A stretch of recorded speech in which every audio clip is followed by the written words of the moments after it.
Ladies and gentlemen, good day and welcome to the joint Q4 FY21 earnings conference call of Jindal Stainless Limited and Jindal Stainless Hisar Limited, hosted by DAM Capital Advisors Limited.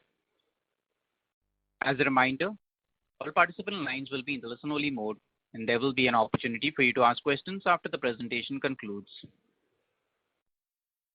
Should you need assistance during the conference call, please signal an operator by pressing star then 0 on your touchtone phone. Please note that this conference is being recorded. I now hand the conference over to Mr. Vishal Chandak from DAM Capital Advisors. Thank you, and over to you, sir. Thank you very much, Steve. Ladies and gentlemen, good morning. Welcome to the Q4 joint earnings call for Jindal Stainless Steel and Jindal Stainless Hisar Limited. As we know, the merger process of Jindal Stainless Hisar and Jindal Stainless Steel is currently ongoing, and we expect some good news coming through the management pretty soon. So I thank Mr. Jindal and the rest of the management team of the JSL Group for giving us this opportunity to host the Q4 earnings call. And without much ado, I hand over the floor to Mr. Gautam Chakravarti, Head Investor Relations, for further. Over to you, Gautam. Yeah, thank you, Vishal, and welcome everyone. We will begin the call with brief opening remarks from our MD and the Group CFO, following which we'll have the forum open for an interactive question and answer session. Before we start, I'd like to point out that some of the statements made in today's call may be forward-looking in nature, and a disclaimer to this effect has been included in the result presentation that was shared with you earlier. Now, I'd like to invite our MD, Mr. Abhyuday Jindal, to make his opening remarks. Over to you, sir. Thank you, Gautam. Good morning, everyone. On behalf of the management of Jindal Stainless Limited and Jindal Stainless Hisar Limited, I welcome you all to this forum. I trust all of you and your dear ones are well and safe in these challenging times. First, I would like to share the key highlights for the period, following which Anurag will take you through the operational and financial highlights of Q4 and the full year ended 31st March 2021. First and foremost, in these times, I want to highlight that as a group, we focus more on maximizing our support for the COVID care on a top priority. Since the onset of the pandemic in 2020, we have supplied more than 3,600 metric tons of liquid medical oxygen at various hospitals and medical facilities in Delhi, NCR, Haryana, Odisha, Andhra Pradesh, and various other states. We have been consistently supplying liquid medical oxygen of up to 9.5 metric tons per day from Hisar plant and over 40 metric tons from our Jajpur facility. This is on a daily basis to serve our country's demand. We have further even reduced our production to increase our oxygen production. The Jindal Stainless operated OP Jindal Modern School has just been converted into a 500-bed COVID hospital with dedicated oxygen supply on all beds directly from our Hisar plant. The facility was operational on May 16 in a record time of 2 weeks. Additionally, Jindal Stainless is bearing the total cost of vaccination for over 35,000 employees, contractual workers, retainers, and their immediate family members across the country. The health and lives of our employees, as well as our nation's citizens, is of utmost importance to us. As you are aware, JSL and JSHL had announced their merger. The process is going well, and that is why we thought of interacting with you through a common forum. I am happy to share that JSL and JSHL have received necessary approvals from SEBI and stock exchanges ahead of expected time. Immediately after that, the first motion of applications have been filed with the Honorable NCLT. As we have been saying, we expect this process to be completed in H2 of FY22. And another note I would like to add, which is a great achievement, is that the company has achieved A+ rating for the combined entity, and this is 3 notches up. And I would ask Anurag over his presentation and call to give more details on that.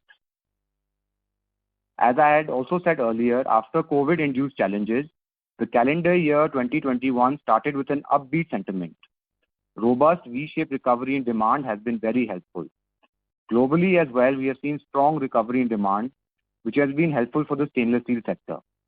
Its investment activities in the metal and commodity segment globally further pushed up the stainless steel raw material prices, which in turn got reflected in stainless steel prices. Demand recovery coupled with strong operational performance and consistent deleveraging measures led to a good Q4 for us. Our agile business strategy continues to help us align our exposure in domestic and export markets. Building on the Q3 trend, even in Q4, we focus more on the domestic market due to steady demand across key segments. Efficient production planning, inventory management, and supply chain strategies have continued to help us in mitigate the market challenges effectively. The fourth quarter demand was driven primarily by segments like auto and a healthy revival in demand from pipe and tube segment along with railways and allied infrastructure. Demand from segments like elevators and lifts and hollowware segment also remains strong and is likely to continue. Localization effort by the government and the company's initiative for innovation helped the demand for special grades in auto segment to grow in Q4 FY21. Sales of Jindal Stainless SPD division grew by 8% in Q4 FY21 over the corresponding period last year. With further push on indigenous production and expected economic recovery, healthy demand is likely to be generated in the future as well. On the industry front, as I mentioned, demand has been robust and is likely to remain so with gradual easing of restrictions and with steady vaccination progress in India and other countries as well. On the policy front, revocation of CVD has not been encouraging for the industry, primarily for the MSME segment. The industry has been closely engaging with concerned authorities for imposition of CVD and ADD as per final recommendations by the DGTR. Globally, almost all countries either already have or are being in the process of implementing trade restrictions to protect the interests of their domestic industries. We believe that the Government of India, with the vision of Atmanirbhar Bharat, will address this issue to provide a level playing field to the domestic industry. With this, I would like to hand over to Anurag to discuss the operational and financial performances. Thank you. Thank you, Abhyuday. Good morning and warm welcome to everyone joining us on the call today. As Abhyuday mentioned, we are doing this joint earning call this time as the merger process is going well and it will be easier for you to understand the performance of the two companies. We have uploaded our investor presentation on our website and I hope that you have already gone through of the same. Despite many challenges, our performance has been robust in Q4 and in FY21 as well. However, without going into the individual performance, let me give you a holistic view of the proposed combined entity. You all know that COVID-19 has had an adverse impact on our performance as we had shut down our plant for more than a month during Q1 FY21. A strong recovery in demand coupled with our risk mitigation measures, however, helped us in offsetting most of the negative impact of Q1 on the volume and revenue during the remaining part of the year. Our quarterly operating performance has been improving gradually since Q2 to FY21. During the last 9 months till Q4 FY21, i.e. Q2, Q3, Q4 of FY21, the combined pro forma revenue grew by 17% YOY basis. On a standalone basis, the pro forma combined revenue of FY21 is seen at rupees 19,175 crores. Strong business sentiment, improved pricing backed by increasing raw material prices and our flexible business strategy as narrated by Abhyuday has helped our EBITDA performance. For the last 9 months of FY21, including Q4 FY21, the pro forma combined entity EBITDA surged by 52% year on year. For the FY21, the standalone pro forma combined EBITDA stood at 2,408 crore, which is an increase of 20% over FY20 on full year basis. I am pleased to inform that our continuous and focused approach, we now have a robust balance sheet. Despite COVID-induced challenges, we have done accelerated and efficient deleveraging and reduced our external debt by 1/3 over last 1 year. This helped us to bring down the pro forma entity debt equity at 0.5x at the merged entity level, which is one of the best in the metal sector. Pro forma debt to EBITDA at the merged entity level has also dropped to 1.3x at the end of FY21. Pro forma merged entity now net debt stood at a combined entity level at rupees 3,125 crore.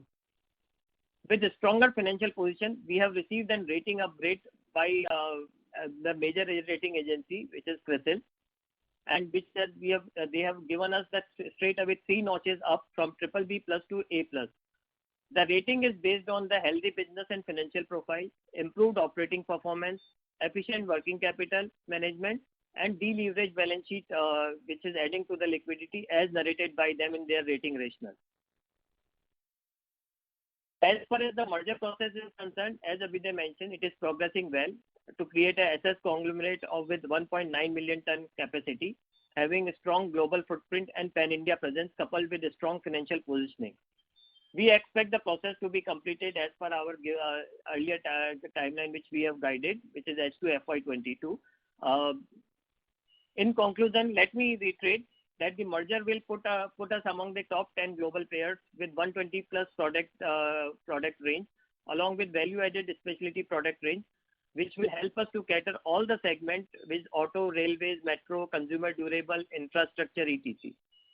Along with this, a very lean and flexible supply chain will help us to quickly switch our product range. This will give agility to quickly alter our product mix, segment mix, and geographical mix to de-risk the business model as mentioned by Abhyuday. This brings me to end of my address. I would now expect the moderator to open the line for Q&A session. Thank you. Thank you very much. We will now begin the question and answer session. Anyone who wishes to ask a question may press star and 1 on their touchtone telephone. If you wish to remove yourself from the question queue, you may press star and 2. Participants are requested to use handsets while asking a question. Ladies and gentlemen, we will wait for a moment while the question queue assembles. The first question is from the line of Amit Dixit from Edelweiss. Please go ahead. Yeah, hi. Thanks for taking my question. And at the outset, I would commend you for laudable efforts towards COVID-19. Really very, I would say, helpful. I have 3 questions. The first one is on your EBITDA per ton guidance. Now, we had been given the guidance of 14,000 to 16,000 rupees per ton. But in last 2 quarters, we have exceeded that guidance, particularly in Q4. We have exceeded it quite a bit. Now, first, what are the key drivers of this, outperformance, and whether in light of the stainless steel prices currently and outlook, would you be revising this guidance in FY22?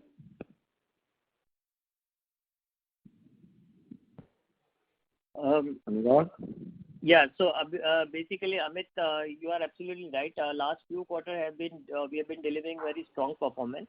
So overall, year-on-year basis, we would still not say that we will be continuing all the quarters at the same, because there would be some up and down cycle which could always be expected. Having considered that, we are now revising our guidance from 15 to 17,000. So we are increasing to the 15 to 17,000 range on a full year basis. Though quarterly, some of the quarter performance will be higher, but we are confident on full year basis that we will be able to deliver 15 to 17,000 EBITDA per ton. This, considering any challenges or some other challenges come even during the maybe Q2, Q3, any time point of time. But we would always like to meet our guidance in terms of what we are trying to guide to the market. Okay, fair enough. The second one is on essentially import pressure. So after revocation of CVD and ADD, what kind of import pressure we see post-April? I mean, you alluded to this in your opening comments, but if you can quantify it a bit, that would be helpful. And what is the rationale that you are hearing from government for, revocation of such duty? And what are the bottlenecks that you see ahead in kind of, reinstating these duties? So one thing, Amit, which, we as an organization have been focusing for very long, because we know duties can be there and they can be removed, as we saw already. And we really don't want to depend our position and our company performance on these kind of duties. So clearly, we are focusing on segments where imports will not come. Major imports from China is coming in the 200 series, and that is also an area where we are not very strong in hollowware and in these lower segments where they supply for utensil segment. We are actually not present in a very big manner. Only about 8% of our sales or even less goes to that segment. So we are not drastically impacted. There is obviously sentimental pressure, I will say, but in terms of the segments that we focus on, and because of our strong position and our unique, supply chain that we've created, imports, we don't see it becoming such a big challenge. It's more sentimental that these pressures come, but we focus more on industrial segments where approvals are required. We're focusing more, auto segment now. Railway has picked up again, which anyway we have a major market share in all these areas. So that is going to continuously become and going to be our focus in the coming years as well. Okay. Any idea? Yeah. So the question was that you might be discussing with different ministries and also what kind of rationale you hear from them in the first place, because if it is harming MSME segment, I'm sure that might not be the intention of government to go for revocation of these duties. And what are the bottlenecks that you're facing at this point in time? Because see, this is a very big, I would say, hangover for the overhang on the stock rather at this point in time. Correct. So the Steel Ministry is completely supporting, and they are in agreement with our plight. So as discussed earlier, by September is an window that they've given us to reappoint these duties. Whatever they revoked in Feb, they could reappoint that in September. So we are working very closely with them. We're sharing all the data, and we're sharing the import data with them, how much is coming from all these countries where duty was supposed to be established. So we are quite confident that by September, some of these duties should come back. But again, I said, we are not basing our performance, and we are not saying that with the duties being there or not being there, our performance and our numbers will dip. Would you have handy the data on imports post-April, or I can take it from Gautam, post the call? We'll share that with you. I'm not exactly, it's not there with me at the moment, but problem. I think Gautam, please share that with Amit. No problem. The third and last question is on essentially, the demand side, particularly in domestic market. In Q1 FY22, do you see demand weakening a bit? So to that extent, what kind of export proportion would you guide for Q1? And since you have reduced production to supply oxygen, would it impact your sales volume as well in this quarter? Mr. Sood, you can take that one up, I think. Yeah, okay, I'll take that up.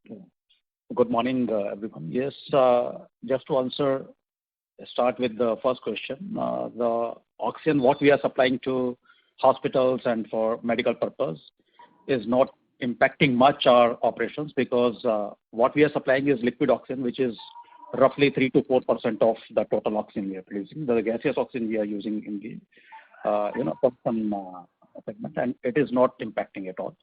Second thing is in the Q1, yes, just to be on the safer side, we see that demand can fluctuate from the domestic end. We are keeping slightly more of volume for exports, and export volume used to be about 15%. We are targeting to take it to 20%, just to de-eliminate any risk from the lower demand from the domestic market. What was the third question, if I could? No, so the question was that, no, it's fine, that's fine. The question was that what kind of, volume can we expect in Q1 FY22?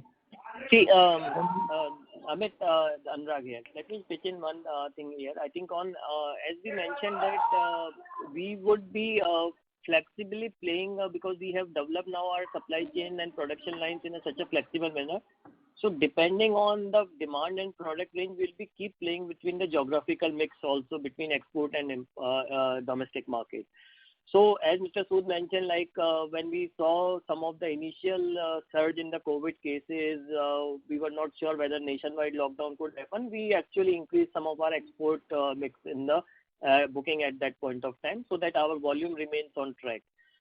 Overall, I can tell you, I think rather than looking quarter on quarter, we are saying that let's look at FY22. I think our export volume, given the current outlook, should remain in the range of 15 to 20%. And what will be the total volume like in FY22?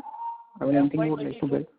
We are targeting a volume growth of around 20% plus as compared to FY21. So we should have at least 1.7 plus 7 million ton at a combined entity level together. Yes. Okay, fair enough. I have more questions, but I'll get back in the queue. Thanks and all the best. Thank you. Thank you. The next question is from the line of Ashish Kejriwal from Centrum Broking. Please go ahead. Yeah, hi. Good morning, everyone. Thanks for the opportunity. Only one question from my side. All others have been answered. What's up? We have not divulged any details yet on CapEx. So one is on that. Are we seeing any delay in that because we are already getting delayed on capturing the market share maybe? Or one is on that. And is there any possibility of inorganic expansion also? Thanks. Abhiday, shall I go ahead or do you want to answer? Yeah, I can answer a little bit. So basically, CapEx plan for the next 2 years is to the tune of around 3,000 crores. And mostly this will be through internal accruals. And this year, the outflow that we are planning is to the tune of around 1,100 to 1,200 crores only. This is mainly to double our capacity, and we will take it up currently from not double, but it will increase by 0.9 million, I can say, our melting capacity. So from current levels of 1.9, we'll be going to 2.8 million. And we are also increasing our hot rolling and cold rolling capacity as well. And in terms of delays, there are no major delays. There is little hiccups because of, these lockdowns that are happening. But the kind of systems we have put in place and the kind of operating leverage and the basis that all been created, we can recover this quite fast as soon as things normalize by June, I feel. Have you started ordering or we will start ordering from We have ordered. We have already started ordering. Okay. Secondly, on inorganic expansion, please. Any chance for that? So Sorry, inorganic yeah. Yeah, Ashish, sorry, go ahead, Abhiday, go ahead. I think I didn't hear the No. question. From inorganic expansion point of view, definitely there is nothing on the table as of now, but there are few assets that we will definitely look at if and when Salem comes up for sale, and there are further smaller assets which will only add to our value chain. We are not looking at, acquiring anything outside our business or some other asset like that, but stainless steel assets which add value to our business, we'll be looking at that as and when time comes. But as of now, there is nothing major on the card. Anurag, is there anything to add to that? Yeah, no, I think you have answered. So that's what, Ashish, depending on, as you know, there are limited assets which are there, but we keep evaluating. And if we like something at the right price and which could be more EBITDA accretive to our business, surely we will look at it. So as Abhiday mentioned, we have really structured our balance sheet in a way that technically, if you see our debt repayment, scheduled debt repayment, we have actually repaid so whatever debt reduction we have done very strategically. We have prepaid our FY22, FY23, and we are right now in the process of even paying FY24 installment. So FY22, we have only between at the merged entity level, only 76 crore of the scheduled debt repayment. So technically, we don't have any of the debt servicing obligation remaining in FY22, and similar is the case with FY23. All this will lead to a straightaway free cash flows for us, which we want to effectively utilize for our capex plan to improve our capacities as well as the cost efficiencies.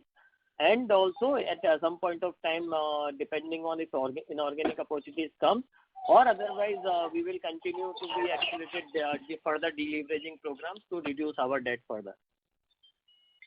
Sure. That's helpful. So lastly, only is there any number in your mind below which we will not go in terms of net debt to EBITDA? See, net debt to EBITDA, currently we are running at 1.3.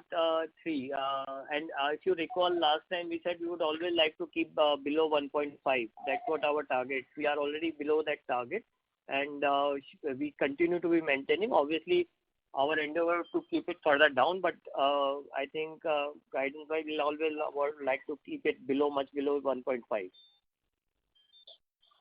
Okay. So the reason why I'm asking is the kind of volume guidance or EBITDA per ton guidance which we are giving and the kind of organic capex plan which we have. In fact, there are enough rooms for us to further deleverage balance sheet unless and until we go for any inorganic expansion. Absolutely right. Absolutely. Perfect. Yes. You answered it well, in fact, Amit. So if there's no inorganic growth opportunity, as I mentioned, deleveraging will continue to accelerate its pace. Sure. Thanks and all the best. Thank you, Ashish. Thank you. Before we take the next question, a reminder to the participants, please limit your questions to 2 per participant. Should you have any follow-up, may we request you to rejoin the queue. The next question is from the line of Bhavin Chheda from Enam Holdings. Please go ahead. Good morning, sir, and overall, congrats to the management team for excellent turnaround in both the companies, and I think the merged entity is looking much more stronger.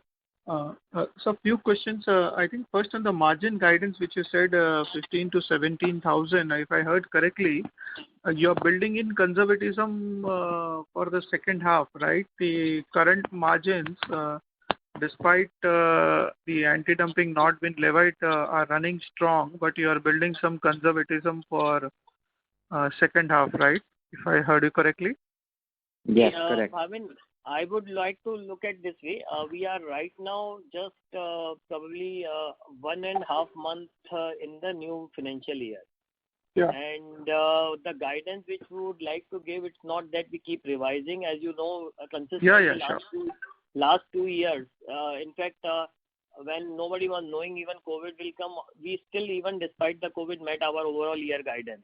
So it's not that we would like to come back suddenly with the external and giving excuses to the external factors suddenly and say that, okay guys, now COVID has happened and my guidance gets reduced to this.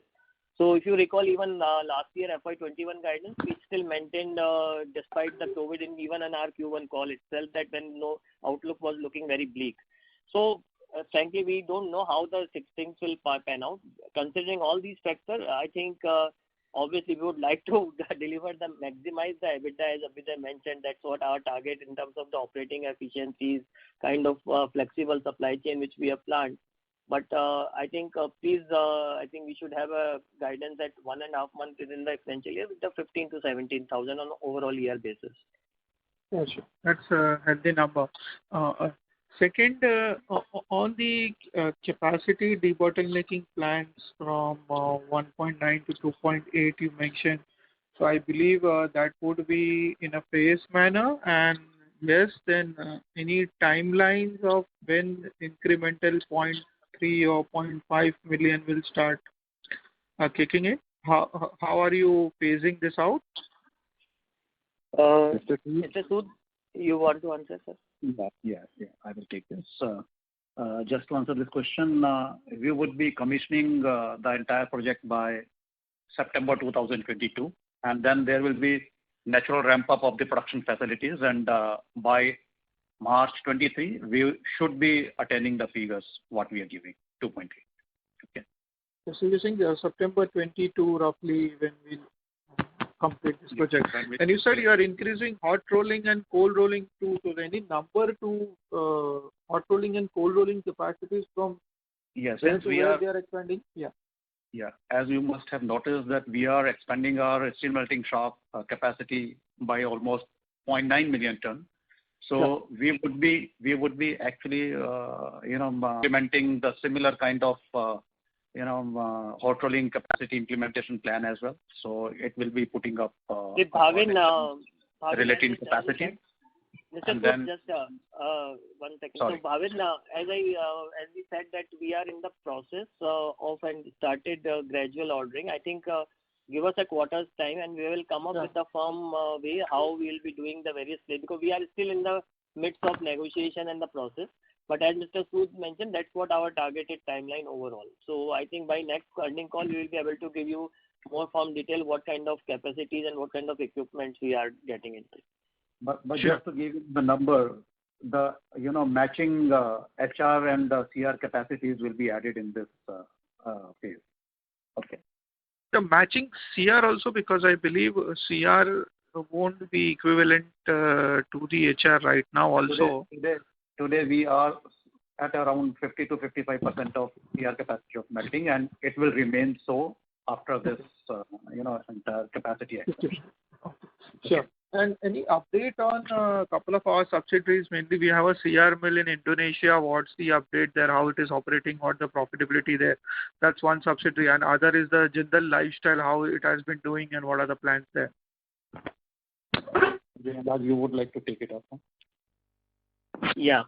Maybe Indonesia, you would have seen that we have really made a good turnaround in Indonesia in last 2 quarters. So Q3 and Q4, because we did quite a few strategic change in Indonesia. One is that overall entire their cost structure and fixed cost structure we have aligned to a lower production volume, because there we were seeing sometime challenges from even Chinese import. So one is that we have made it more agile, our entire cost structure, so that even if the volume drops, we get into a profitability zone. Second, we started sourcing the raw material which earlier we used to supply from India, from the local Indonesian player, which is we are obviously getting in for us to a more cheaper than as compared to the Indian material. So that's the second part in this. And third, we have also improved their product range to make it to cater to high-end products, and especially the US and other European market export range. So all these have resulting in a good profitability zone. So maybe number wise, if you want to know, I'm sure or we can share with you that in this quarter we did a PBT of EBITDA of 23 crore in Indonesian subsidiary, and in Q3 we did a 30 crore of EBITDA in Indonesian subsidiary PTJSI.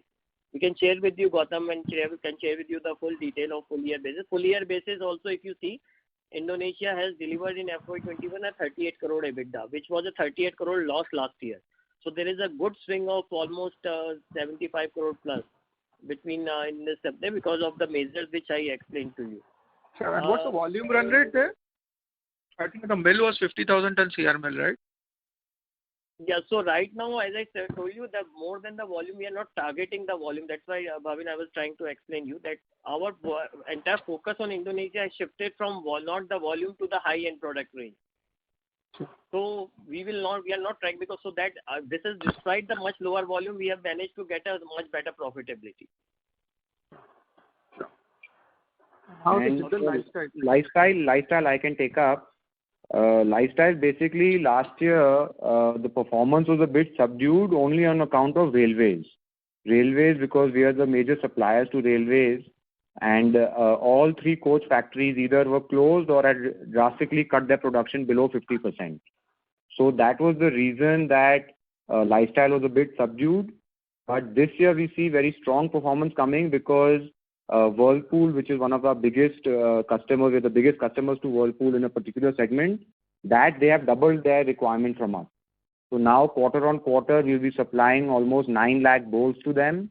We have added 2 new OEMs as well. Tata Motors has been added as a OEM with strong products we're going to be supplying, and also Havells is another OEM that we have added recently. Plus, we have, similarly to Tata Motors, we are working on adding Ashok Leyland and Eicher Motors as well. So these OEMs are long-term partners. They give us good EBITDA margins, and they will continue for many years to come. Plus, railway is back up as well. So with these 2 segments coming back up and strongly, lifestyle performance will definitely be very strong this year. Yeah, thanks a lot. Thank you. Thank you. The next question is from the line of Vikas Singh from Phillip Capital. Please go ahead. Good morning, sir. Congratulations on good set of numbers. Thank you.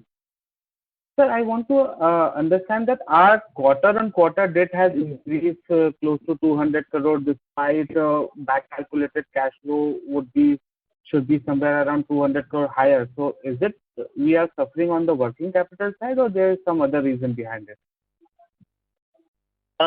Because there is a reduction also in the quarter-on-quarter, because if you see the numbers, obviously some part of short-term debt has increased because we have repaid more on the long-term debt.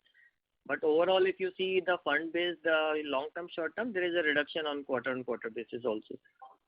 So what would be that amount, or if you can tell me?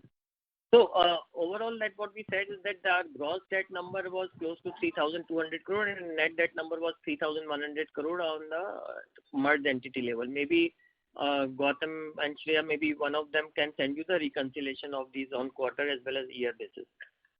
Yeah, basically I was referring to your presentation and the net debt number which I was talking about on a quarter-on-quarter basis from 2,600 crore jump to 2,800 crore basically.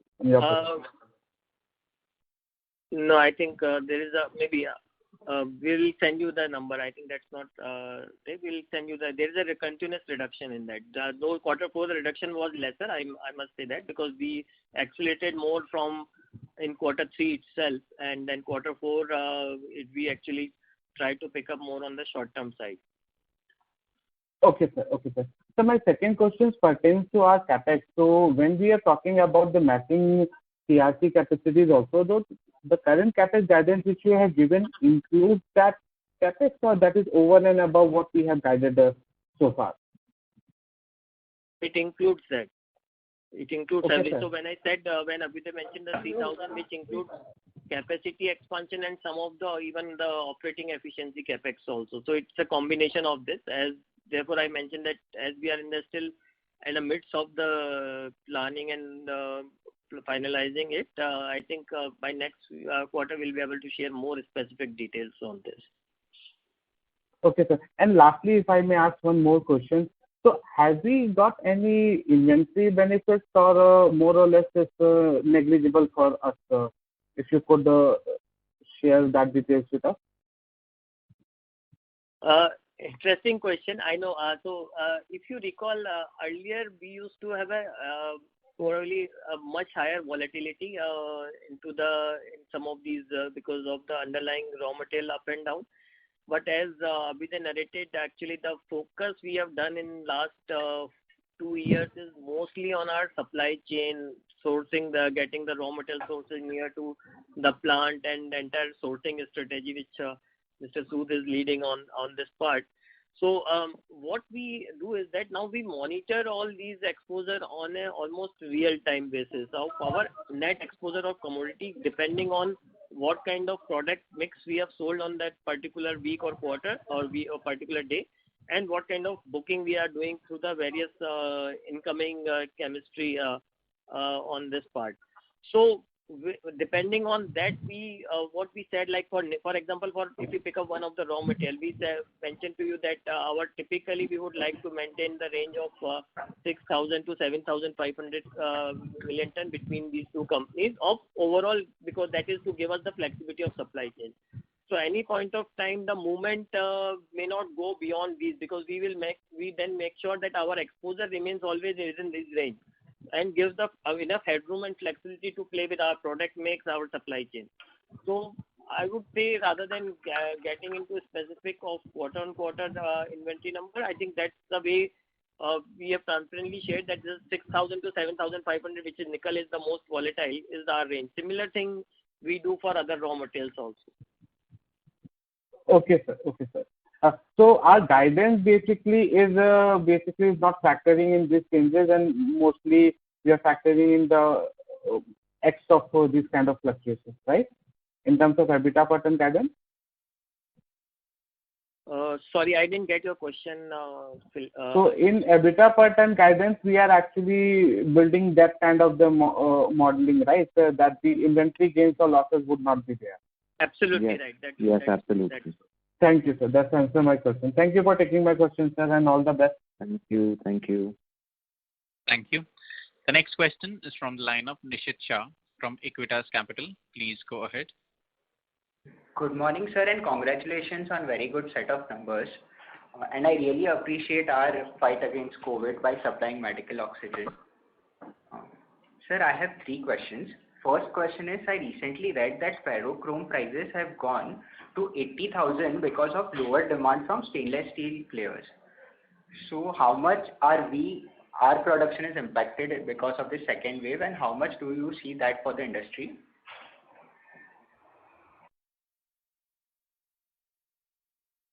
I think Mr. Sood, that would be for you to take it up. Yeah, I just could not hear it. I have some network problem. Can you On just the ferrochrome prices. Ferrochrome prices have gone down to 80,000. Yeah, better if Nishit, you only repeat your question. Yeah, sure. So, sir, I recently read that ferrochrome prices are down to 80,000 because of lower demand from stainless steel players. So, one, how much is our production impacted in last few months? And the second, how much do we think that the industry production is affected? Okay, Nishit, if I could answer your question correctly, this ferrochrome prices are more so driven by the Chinese demand prices. If the Chinese demand goes up or goes low, actually it drives all these ferrochrome prices. Okay. Because most of the ferrochrome what we are producing here in India, it also gets into the production of China and Southeastern Asian countries.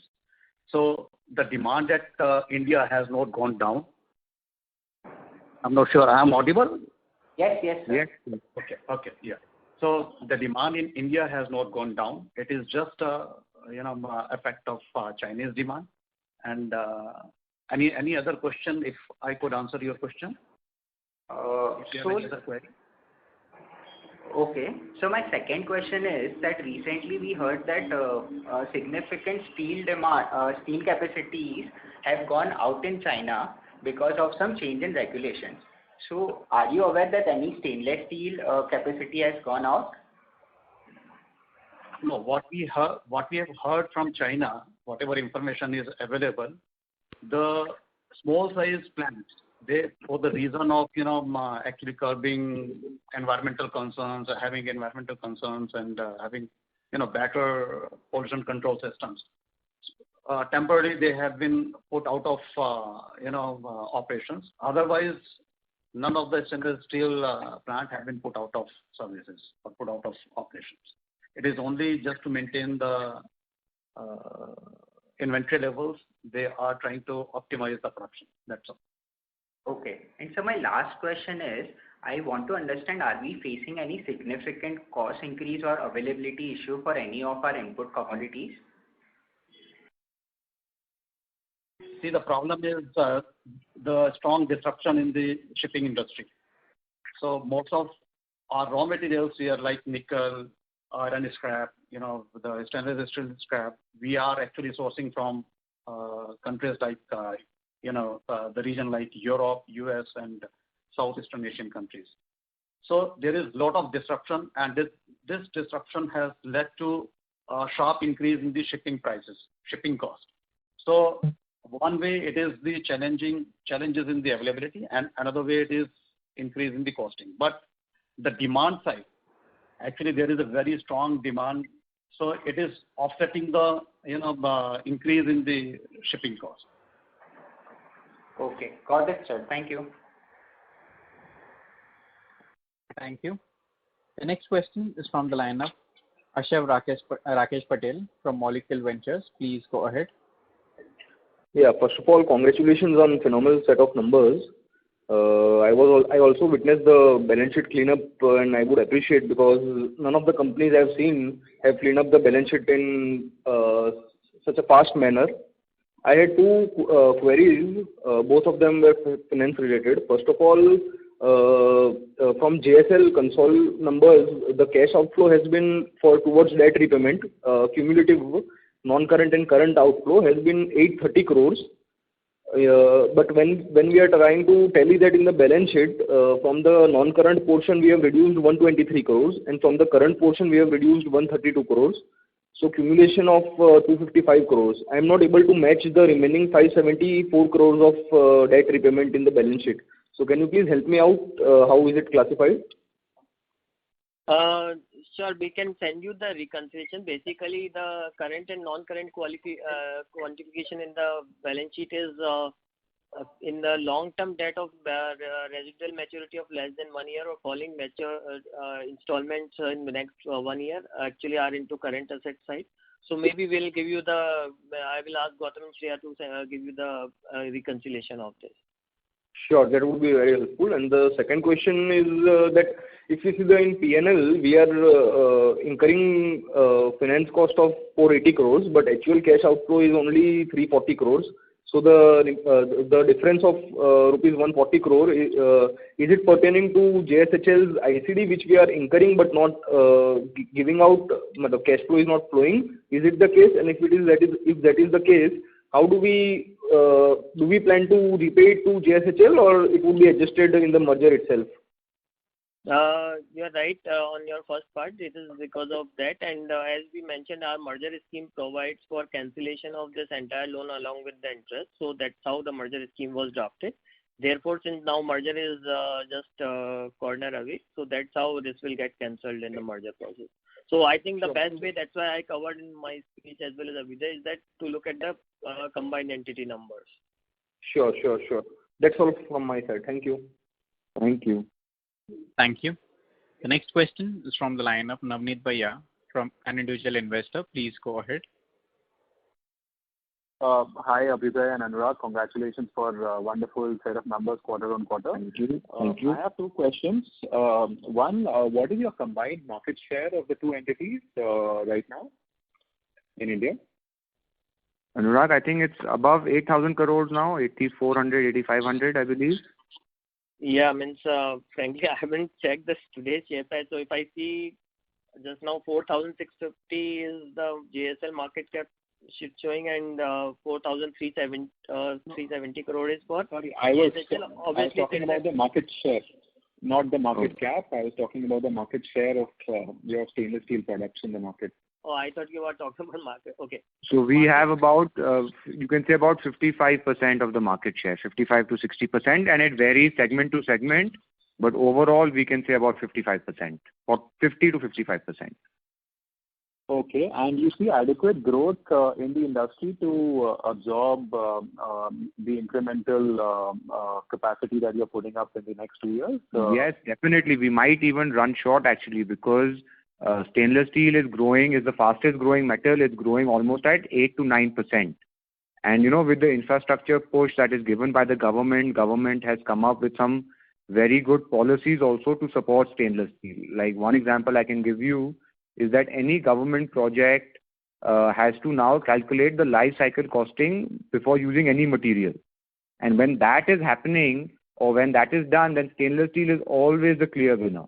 So over the course of a project, stainless steel cost will be recovered almost double or triple times as compared to other materials. So these policies with the infrastructure push given to the government, and this, another thing that we have seen all across the world is that as the economy improves, as the GDP improves, the per capita consumption of stainless steel also improves. So India is at a very low level of only 2.6 kg per capita, world average at 6 kgs. Developed countries, if I talk about, are above 18 to 20 kgs per capita. So India that way has a very long way to go. Railways completely stainless steel, switching over to stainless steel. Auto with BS6 norms coming in, stainless steel requirement in all two-wheelers, commercial vehicles, passenger vehicles, all has increased. So if we see in terms of demand side, there will be very good, robust demand, and that we don't see as a problem at all with the capacity addition. Plus, export market is available to us. We are the best in class quality. We compete with everybody in their own market for quality. And any dip in domestic demand, we can easily substitute and supply to Europe, US, Russia has become a very important market for us. Korea is opening up again. So we see no issue from our capacity addition side. Okay, that's quite helpful. My second question is, in fact, regarding the export competitiveness of the company only. I believe your export competitiveness has increased in the last 2 or 3 years. So, one, what really has changed? And then if you are export competitive, then how does import dumping really, affect the industry? If we are competitive at a global level, then imports should not affect us too much, right? So see, domestic market is still our strongest market. That is where we have created a huge supply chain efficiency. We've created warehouses all over. So that way we don't feel imports will impact. It's more sentimental. That once people start importing and prices are a bit lower, then that just creates a negative impact from a sentiment point of view. And why we've been able to export is again because of our quality. We continuously work on our yield improvements, cost reduction, efficiency improvements. But the main reason we're able to get a good EBITDA is because of our quality. We are one of the best. We're supplying almost, biggest supplier to Gillette. We're supplying to auto industry all across the world. So that is the main reason why we're able to get good EBITDA margins. And people don't treat us like Chinese products. If a Chinese company has to go sell in Europe or US, they really need to cut down their margins, really need to cut down on the price because they don't meet the quality standards. But because we meet the quality standards, we have a robust system in place. That is why they end up giving us that margin as well. Okay, so ex of China, what would our rank be globally? Ex of China? In terms of stainless steel production, we are number 2 in the world actually. After China, India is number 2 now. No, Jindal Stainless, you mentioned the combined is among the top 10. Combined will be in top 10. Combined entity will be in top 10. So ex of China, if we remove Chinese manufacturers... Ex of China, we'll be in top 5 then, I would say. Okay. And our export EBITDA is comparable to our domestic EBITDA on what we sell in exports, or is it lower or higher? It fluctuates again. It depends on market to market, economy to economy. But you can say over the last few months, we've actually seen a little higher margin from export. Okay, interesting. Okay, all the best. I think you guys are doing a great job for the company. All the best. Thank you. Thank you so much. Thank you. Next question is from the line of Saket Kapoor from Kapoor Company. Please go ahead. Yeah, Dhanyavad sir for the opportunity and congratulations on doing all good things, sir, at the appropriate time. Thank you. Thank you so much. Sir, if I could just summed it up, what the conversation we are having, sir. What likely should be the EBITDA per ton on the export part, sir? Is it incrementally higher than a domestic one? Since you are now. There are few. Yeah, Anurag, you can take this up. Yeah, Saket, basically, we have given a company-wide guidance as of 15 to 17, and as we mentioned, we want to keep a flexibility between our export mix and domestic mix depending on the margin. So, since we have our very flexible product range and flexible production lines, we will always be trying to keep push to our products in the market where we at that particular time gets a better EBITDA. So it will always be keep moving. So it's difficult. So like for give you the example of say auto two-wheeler, probably in FY19 they were not having a good profitable margin business. But when the first lockdown opened, we saw that the auto manufacturers were ready to give a better price. So we actually pushed into auto or in India itself, and then we reduced our export. Similarly, but even in Q1, when Indian market was slow, we actually pushed most into the export market because Europe and Russia was giving a good margin and good taking a good offtake. So I think better way to look at it overall, let us manage the mix between these two. Overall, we said our guidance is 15 to 20%. 17, right. What we are looking at as a mix. As Abhyuday mentioned, the priority will always be domestic market. That remains for us. And overall, we will be able to give a share on a combined basis of 15 to 17,000 of EBITDA per ton. Right, sir. Sir, now with the serious exercise of debt reduction that has happened, what should be the absolute finance cost number, sir, for next year? Just a ballpark number. We have seen a significant reduction for this year, and now going on and with this rating upgrade also, sir, we should be looking for revision in the rates downward also. Yes. So next year, interest cost should be less than 400. In fact, it should be somewhere around 375 crore number. And because we will be targeting with that, so that's almost 40% sort of further reduction in our current cost. This is a combined one, 375. Combined one. I'm talking about combined interest cost. Okay, and it's a reduction of 40% from this current year numbers. Yeah, close to 40%. It will be. I can tell you that if you see. I'll work out the math, sir. No, not an issue for that. And sir, as you told that we are managing the inventory in the best way. So, sir, just a ballpark number on an year-on-year basis, how has this inventory gain or loss played its part for the last financial year? If basic understanding you can give, just to understand the vagaries we used to face earlier, and now with the changes the team has done, what should be the likely number on year-on-year basis, sir? How has the inventory movement attributed to the P&L? Saket, as you mentioned, with the EBITDA guidance which we are giving, as Abhyuday mentioned, obviously we'll be considering any of the volatility which we keep getting. We never know what kind of volatility. So that's how we should be looking at the numbers. Right. So lastly, small points. So one is in how have the prices for the so I think the stores and the spares have seen an inflationary trend Q and Q. So what factors have attributed to it, and so and currently, sir, how are the graphite and the ferrochrome prices faring, sir? Maybe Mr. Sood, you want to take this question?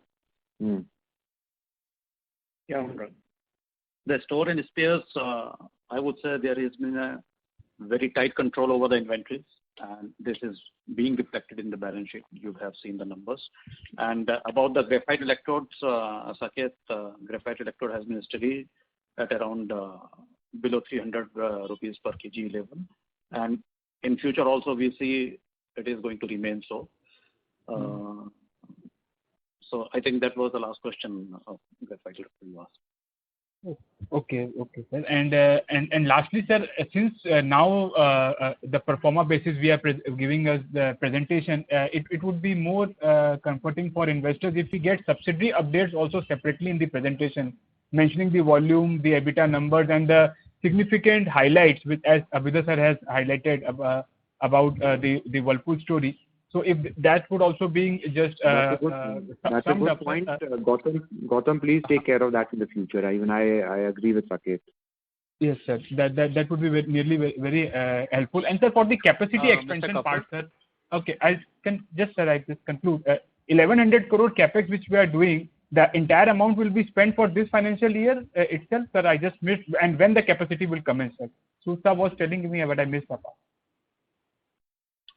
Capacity, I mean, it should be commissioned by September of FY23, I believe, right, Mr. Sood? Yeah, the total plan, Saket, is not 1100, it is about 3000 crores. And this year, the guidance is 1100 crores. Partly, we are going to spend towards that capex. Okay, and this commissioning of this new project will start coming up in September 2022. Okay. So there will be no commissioning for this year. 1100 will be spent and capital work in progress on this. No, not for this year. Okay. Right. Thank you for the. Thank you. Thank you. The next question is from the line of Chetan Shah from Abacus Asset Management. Please go ahead. Yeah, hi, sir. I have a two quick questions. One, in terms of the capex, if you can give us any, does this 3000 crore also include the capex we will be doing in our subsidiary, or that separately over and above this? Sorry, Chetan, can you repeat your question again? Yeah, so I'm just trying to understand that this 3,000 crore capex which we talk about is our parent entity. Is there any plan to do any capex in our subsidiary, both in terms of Indonesia and lifestyle entity? If you can give some flavor on that.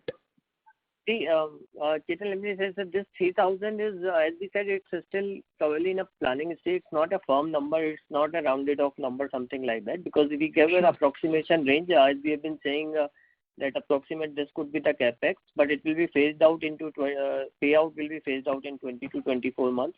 subsidiaries may also do some of the smaller capex, but considering their size, like Indonesia may not be doing much of the capex this year at least, but Steelway may be doing some of the subsidiary, no major capex for this year at least. Yeah. Sir, my second question about this new capex or new capacity of 0.9 million ton. Will our focus be more on a better value-added product? So I'm just trying to understand that if my current capacity of 1.9 gives us on an average 15 to 17,000 rupees of EBITDA per ton, can my new capacity give me on a higher side if everything remains steady and it has a better return and a cash flow opportunity vis-a-vis our existing one, or I'm thinking like too much ahead of time? So just to get your sense on that, please.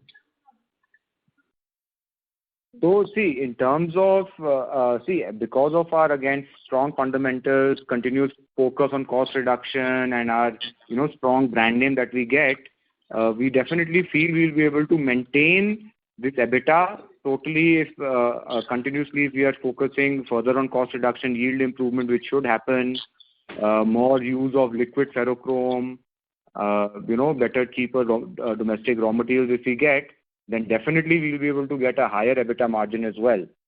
So, market is growing very strong and segments are growing strongly as well. And then I don't see any challenge in maintaining this EBITDA margin at all. Sir, just one last question and maybe a small suggestion. If you can do it in our annual report of the merged entity, if we can articulate our dividend policy, because we are kind of out of the woods and no major financial burden in terms of utilization of cash flow which we will generate, and also in terms of our future capital expansion. If you can give some sense on what will be our dividend policy going forward, this will give us some confidence as a shareholder and also idea that how the going forward the cash flow will be utilized at an entity level. If you Good point. That is definitely on the card for us. From the merged entity, we would like to pay out some dividend. So Anurag, if we can incorporate that. So maybe it's as Abhyuday mentioned, and it's a good thing. That's what we will do once we get to a merged entity balance sheet. Once the merger is complete, I think we will surely look into your suggestion and incorporate that. So just one last suggestion from my side, if possible. Most of us try to grapple with getting the right performer number, and in our PPT, it is just a 2 or 3 data point has been given. If you can share to all of us, or maybe to exchange the exact performer P&L and balance sheet, will help most of us to take care of things going forward. Rather than keep disturbing your team for a few small data point. Just a humble suggestion, sir, please. So, Chetan, if you see, I think just to be clear on this, I think we have shared revenue, EBITDA and debt number. I think because since former numbers, because both the companies are separately listed, the full P&L cannot be published that way. I think besides this, if you have any number, I think please let us know what is the number you need. No problem, sir. No problem. Thank you so much and really appreciate your time. Wish you all the best. Thank you. Thank you so much. Thank you. The next question is from the line of Vishal Chandak from DAM Capital. Please go ahead. Yeah, thank you very much, sir. So my first question was with respect to the merger. Do we foresee any merger synergies coming into play over here in a significant way, given that these two operations are at a distinct locations? Yeah, Anurag? Yeah. So, see, the merger synergies, Vishal, as we mentioned, is that mostly the immediate synergies were mostly on the balance sheet side. So, in terms of the overall interest cost, what we were doing in terms of the crossover, ICDs, cross-holding, and all these will go away. And that will be a more a balance sheet optimization side. P&L side also, there would be some synergy. I would not say immediately too large, but surely I think going forward and as we get into a more into the thoroughly capex spending, that will you will start seeing the more P&L level synergies also, and maybe economies of scale, cost efficiencies getting reflected in P&L. But immediately, yes, the benefit of merger was more on a strongest balance sheet side. Got it, sir. So, my second question was with respect to the capex. You mentioned that your total growth capex for the next 2 years would be 3,000 crores. Does this reflect only the expansion at Jajpur, or it also includes the capex that we have already announced on the SPD division at Hisar? SPD capex is more or less now completed, and it's an end. So I think it will be maybe some of the residual payments will be there, but it's not much actually. And this is mostly into the Jajpur brownfield expansion, some of the cost efficiencies capex. Great. So would that also include the maintenance capex, or if you could just help us with the maintenance capex? Maintenance capex will be beyond this probably. I think that typically we run a maintenance capex between the two entities in the close to range of 250 to 300 crore. Got it, sir.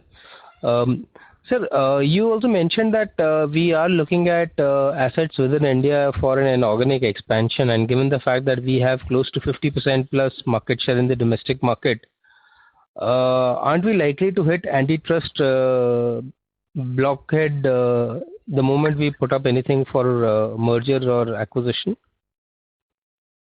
That will be surely a part of the diligence, and with the pre-approval, whenever it's such situation arise from proper CCI or something approval, those will always be sure with that. As Abhyuday mentioned, it's one of the large assets is probably is the Salem only. Correct. That is any government divestment, so it has to come with that comfort level. Because that would also mean you would cross close to 65-70% of stainless steel capacity Actually, market share. Not that straightforward because we analyze that part also. It's market-wise, it's a segment-wise. It's really not that overall segment, geographic, even north, south, west, something like that. So there are much more to this actually when we looked into it. But yes, means that will be surely with the any inorganic will be with the proper due diligence and approvals on this part. Got it, sir. And sir, if I may squeeze in one last question, with respect to any, do we have any deferred tax asset in our balance sheet still, which can be used up, or we are now back to cash tax now? We have some left. Maybe we have some left, but in FY22 on the EBITDA guidance we are giving, it may get exhausted in between. We'll ask Gautam to share with you the deferred tax assets. Gautam will share too. Sure, sir. And thank you very much, and wish you all the best, sir, for a splendid performance for the quarter, sir. Thank you. Thank you. Thank you. Thank you. Ladies and gentlemen, as there are no further questions, I would now like to hand the conference over to the management for closing comments. Yes. Thank you so much. I would like to thank everyone for attending this call and for showing interest in JSL and JSHL. The complementing strength of the two companies would continue to improve our market positioning, supported by the strong growth in demand which is expected in the future. I hope we have been able to answer all your questions. Should you need any further clarification or like to know more about the companies, please feel free to connect with our investor relations team. Thank you once again for taking the time to join us on this call, and we'll ensure that all your good suggestions and points will be incorporated in our next call. Thank you, everybody. Thank you. Ladies and gentlemen, on behalf of DAM Capital Advisors, that concludes this conference. We thank you all for joining us, and you may now disconnect your lines.